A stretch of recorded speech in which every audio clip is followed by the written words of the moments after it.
Let's go to some voicemails. 219-2-DAVID-P is our voicemail number. Here's a voicemail from the Eggman about the Rick Santorum speech needing permission slips for kids to want to hear it. Hi, guys. I have a comment for you regarding the Rick Santorum speaking to the School of Kids. When I was in Hebrew school, we went on a field trip to see Jerry Falwell speak. I know there were a lot of schools there because the first 20 rows or so were filled with school kids to act as like a buffer between the protesters and Jerry Falwell.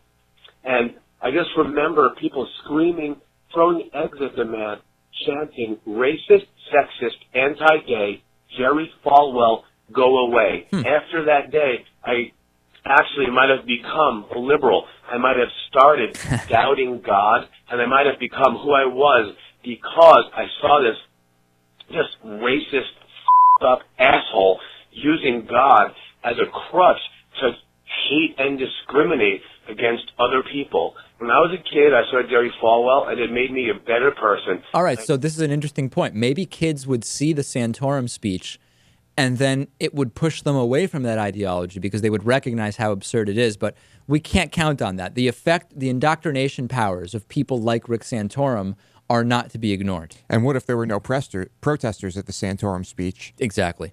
Absolutely. No question about it. And here is a comment about churches being anti-gay.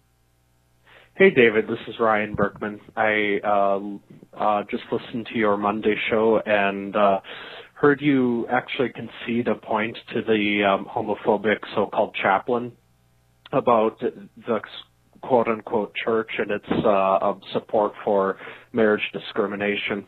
After you sort of conceded that to him, but that's not exactly true. A lot of mainline Protestant churches, the Lutheran Church, the Episcopal Church, Presbyterian churches have all actually come out in favor of gay people being fully accepted in the church, even marriage equality and things. It's true. It's a good point. There are some churches, and maybe it's wrong for me to kind of proceed with this in spite of churches being against marriage equality, whatever. Maybe my arguments need to be actually, even within churches now, there is a lot of debate about what the right way forward is, and some churches are going the way of equality. Maybe I need to revise kind of my premise for having those kinds of conversations. That's true. Depending on, like you said, depending on the churches. I'm sure there's a lot of turmoil even within those churches. Right. But internally, yeah. But that's a good thing. It's a very good thing to have that now we actually don't even have just, well, the church is anti-gay, but we've got this other stuff. We can actually start to include the church in the equality argument. Right.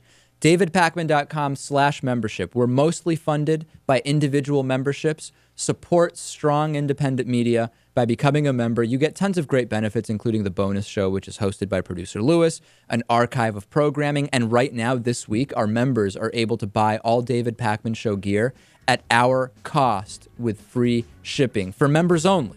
That's a big, big deal. Sign up today, and we'll see you back here Monday, 2 p.m. Eastern.